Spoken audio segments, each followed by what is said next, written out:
Good morning, सुप्रभात, केम छो, सलाम। उम्मीद आप सब लोग बेहतर होंगे, अपना ध्यान रख रहे होंगे।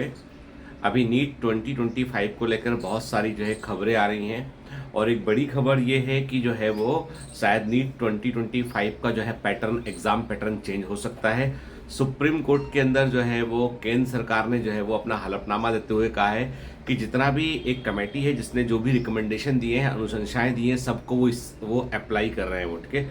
लेकिन एक बात पक्की है कि यहाँ पर दो चार स्टेप ऐसे हैं जो कमेटी के रिकमेंडेशन में है और मुझे लगता है कि एग्ज़ाम के पॉइंट ऑफ व्यू से बहुत इंपॉर्टेंट है। पहला तो ये है कि जो एग्जामिनेशन है वो पेन और पेपर मोड पे ना होके वो कंप्यूटर बेस्ड टेस्ट होगा वो, ठीक है। और उससे क्या होगा कि जो पेपर, जिसे अभी पिछले 3 साल में जब भी खबर आई है कि पेपर लीक हुआ है, पेपर कहीं पर, तो वो बेसिकली पेन पेपर मोड वाला पेपर ही लीक हुआ है, क्योंकि वो पेपर का लोग फोटो खींच लेते हैं, आगे चला जाता है, वो उनके प्रिंटिंग प्रेस से भी लीक होने की खबर आ रही थी। तो कई सारी ऐसी चीज़ें हैं। तो कमेटी का बोलना ये है कि पेपर को जो है हम एक पेपर ना रखें, हम कंप्यूटर बेस्ड टेस्ट रखें। अब कंप्यूटर बेस्ड टेस्ट में क्या होता है कि एक ही, जैसे मान लीजिए कि उनको सेल थ्योरी पर क्वेश्चन पूछना है, एक क्वेश्चन पूछा गया है, ठीक है। तो एक जगह पे आएगा कि सेल थ्योरी किसने दिया, एक जगह पे आएगा सेल थ्योरी को किस ईयर में दिया गया, एक आएगा कि सेल थ्योरी जो है वो उसका स्टेटमेंट क्या है। तो मतलब क्वेश्चन सेल थ्योरी का ही रहेगा वो, ठीक है। घुमा फिरा के वो 5-6 अलग अलग फॉर्मेट में होगा वो। तो मतलब एक जो है वो एक एवरेजिंग, मतलब कि हम कहें कि उसी क्वेश्चन के अलग अलग permutation combination same difficulty level पर आपको देखने मिलेंगे, ठीक है। तो कंप्यूटर बेस्ड टेस्ट हो सकता है। दूसरा इसके अलावा ये है कि जब बड़ी स्टेप जो लिया उन्होंने वो है कि एग्जाम मल्टी स्टेजिंग एग्जाम हो, ताकि एक फेज में यदि कोई लीक होता है तो अगले फेज में व्यक्ति रुक जाए उसमें, ठीक है। तो उसके लिए प्रीलिम्स और मेंस का चल रहा है, ठीक है। किसी बच्चे ने जो है मेरे पिछले वीडियो पे लिखा भी था, जो मेन चैनल पे आया उस पर, कि अब तो इसको आईएएस का एग्जाम बना देना चाहिए कि प्रीलिम्स ले लो, मेंस ले लो और इंटरव्यू ले लो, ठीक है। तो लेकिन तब भी देखो बेटा, पहले भी एक बार ये प्रयोग हुआ है, ऑल इंडिया पीएमटी में पहले एक बार हो चुका है ऐसा कि प्रीलिम्स हुआ और मेंस हुआ। मेंस में छोटे छोटे लिखने वाले क्वेश्चन पूछे गए थे। इस बार जो मेंस होगा वो बेसिकली एमसीक्यू बेस्ड ही होगा वो, ठीक है। मतलब मुझे लगता नहीं कि मेंस में ये लिखने को, कि लिखने का जब रिटर्न आंसर को आप चेक करते हैं ना, तो एग्जामिनर जो है वो सब्जेक्टिवली चेक करता है। वो मान लो मैं हूं, आपने सेल थ्योरी लिखा, उसमें मुझे ठीक लगा पर दूसरे किसी टीचर को वो आंसर ठीक नहीं लगा, उठ के तो सब्जेक्टिविटी आ जाती है यहाँ पे। तो सब्जेक्टिविटी को जो है हटाने के लिए एक इंडिविजुअल अप्रोच को, प्रीसेट माइंड को अप्लाई ना करे व्यक्ति, इसके लिए एमसीक्यू बेस्ड टेस्ट रखे जाते हैं, ठीक है। तो मुझे लगता है एग्जाम दो स्टेज में होगा, प्रीलिम्स में होगा, मेंस में एग्जाम होगा, या हम बोले स्क्रीनिंग होगा, मेंस एग्जाम होगा। तो उसमें क्या होगा कि उसमें जो है वो बेसिकली आएंगे एमसीक्यू आएगा, वही फिजिक्स केमिस्ट्री बायोलॉजी आएगा आपका, लेकिन एग्जाम जो है वो एक से अधिक स्टेज में जो है वो हो जाएगा। दूसरा इसके अलावा ये कि जो जैसे आप देखेंगे कि एयरपोर्ट पर डिजी यात्रा लगा होता है, ठीक है। पता नहीं आप में से कितने लोग एयरपोर्ट पे गए हैं, ठीक है। जो गए हैं वो जान रहे हैं इस बात को।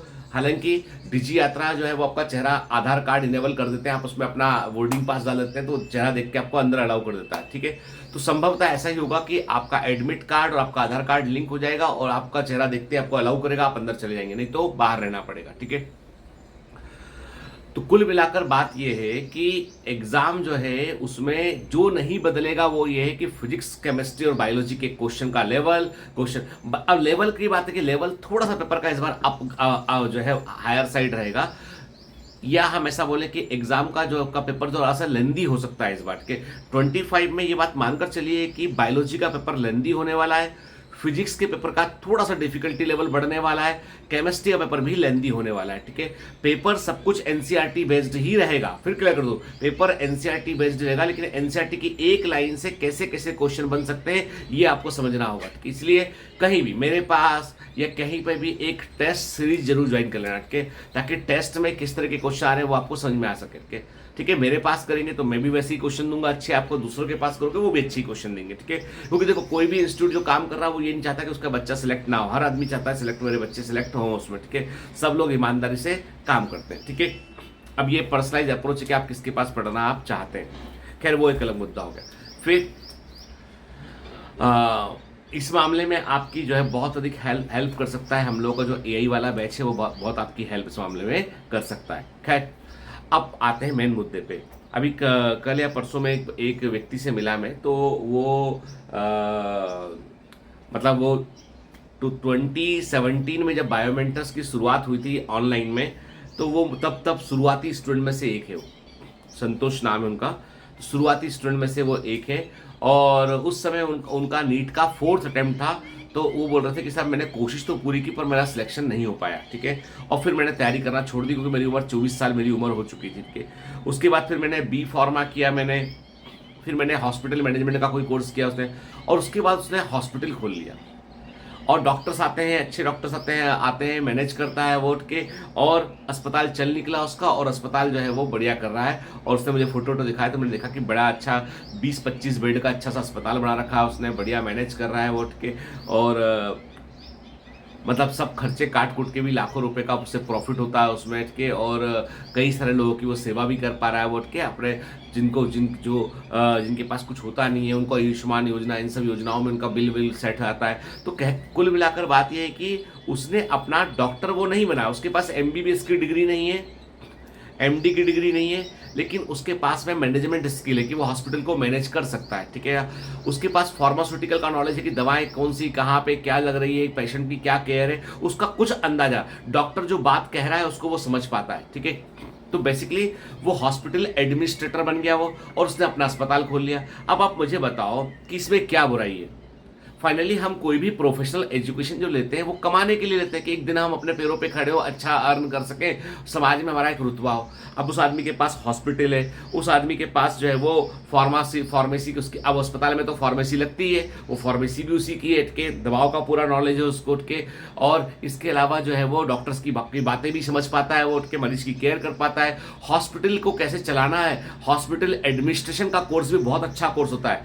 मैं क्लियर कर दूं आपसे, जिन बच्चों ने कुछ और अल्टरनेटिव करियर सोच रहे हैं ना, तो हॉस्पिटल एडमिनिस्ट्रेशन भी एक अच्छा कोर्स होता है। तो वो लोग जो है वो उसने वो किया, और उसके अकॉर्डिंग वो फिर उसने अस्पताल खोल लिया। तो कहने का मतलब ये बेटा देखो, जिंदगी में क्या होता है ना कि जरूरी नहीं कि हम जो चाह रहे हैं वही पा जाए हम, जरूरी ये है कि हम जो चाहते हैं उसके आसपास भी एरिया में, मतलब एक सनलाइट होता है, सूरज की रोशनी बहुत तेज है सर के, तो ये सनलाइट मेरे को रोशनी तेज लग रही है, पौधों को बड़ी मजा आ रही है, जितने प्लांट है उनसे बोल पाते हैं, बोलते हैं कि सबके हमको तो बड़ा मजा आ रहा है, अच्छी लाइट निकली हुई है आज, ठीक है ना। सबका पर्सपेक्टिव अलग अलग है। मूल मंत्र ये है कि आप सफल हैं अपने करियर में, यानी आप अपने पैरों पे खड़े हो जाए, ये पहली प्रायोरिटी होना चाहिए। और जो सोच रहे थे आप, उसके आसपास का कुछ मिलेगा ना तो अच्छा रहेगा आपको, ठीक है। तो मैं वही कहता हूं आपसे, ठीक है। अब कुछ बच्चे इसके बहुत खिलाफ है कि सर सरकार जो है वो एज लिमिट लगा रही है इसमें, के एज लिमिट नहीं होना चाहिए। मैं कहता हूं एज लिमिट होना चाहिए, अटेम्प्ट की संख्या भी होना चाहिए, ताकि कोई व्यक्ति अनिश्चित काल तक बगैर डिसाइड किए सिर्फ नीट की तैयारी ना करता रहे। 7-7, 8-8 अटेम्प्ट हो गए, 26-26 साल, 28-28 साल उम्र हो गई है। कायदे में ये वो समय है जहां पे आप फंस चुके हैं। अब आपको लगता है कि यदि इसके अलावा ये नहीं करूंगा तो क्या करूंगा, जबकि कायदा ये बोलता है कि भैया 25 साल के ऊपर की उम्र है, आप नीट का एग्जाम नहीं दे सकते। 4 अटेम्प्ट हो गए, नीट का एग्जाम आप मत दीजिए, ठीक है। तो उससे क्या होगा कि उससे लोग जो है वो हर अटेम्प्ट को सोच समझ कर देंगे। वो ऐसा नहीं होता है जैसे यूपीएससी में तो लिमिट बहुत पहले से, ऐसा नहीं होता है कि साहब की बहुत मुश्किल हो जाएगी, ऐसा नहीं। आप जो भी अटेम्प्ट देंगे बहुत सोच समझ कर देंगे आप। दूसरा यह है कि 25 साल तक आपके पहले आप वहां तक पहुंच गए, अच्छी बात है। उसके बाद यदि नहीं होता है तो आप अपना वैकल्पिक करियर चुन लेंगे, ताकि आप जिंदगी में पीछे अटक ना जाए। वो होता है गाड़ी होती, कीचड़ में गाड़ी फंस गई है, अब आप फोर्स लगाए जा रहे हो पर गाड़ी का पहिया चक्का गोल गोल गोल गोल वहीं घूम रहा है, तो वैसी जिंदगी नहीं होना चाहिए। इसलिए कोई गलत बात नहीं है अटेम्प्ट की संख्या लिमिट करना, ठीक है। अब ये बातें कुछ लोगों को बुरी लगेंगी, मुझे कर्ज भी करेंगे, मुझे बोलेंगे कि सर आप उल्टी बात करते हो हमेशा के, पर मैं तो भले की ब्रॉड स्पेक्ट्रम में भले की बात कर रहा हूं। अटेम्प्ट की संख्या भी सीमित होना चाहिए, एज लिमिट भी होना चाहिए, ठीक है, ताकि एग्जाम के लिए सीरियसनेस बढ़ सके। आज मैं चाहूं कि मुझे यूपीएससी, मान लो अटेम्प्ट की संख्या ना होती यूपीएससी में, तो मैं सच कह रहा हूं कि मैं चाहूं तो मैं आज यूपीएससी के एग्जाम की तैयारी करना शुरू कर दूं 2 साल में, और मैं भी अपना एग्जाम निकाल लूं। तो भैया तो वो साफ साफ यूपीएससी बोलता है ट्रेन चूक गई तो चूक गई, अब कुछ और करो। नहीं तो यूपीएससी के चक्कर में लोगों की जिंदगी बर्बाद हो जाती है। 21 साल की उम्र से एग्जाम देना शुरू करते हैं बीए करने के बाद, और 35 साल तक एग्जाम देते रहते हैं। गड़बड़ मामला है वो, ठीक है। और फिर कोई के बचते नहीं है, और फिर एक डिप्रेशन आता है साइकोलॉजिकल, सो अलग पीछे कर देता है वो। तो वही मैं कहता हूं वैकल्पिक करियर भी दिमाग में रखिए। यदि मान लो कभी लगता है आपको थोड़ा भी डाउट है ना, और उसके जो आप सपना सोच रहे थे उसके आसपास के ही रखिए।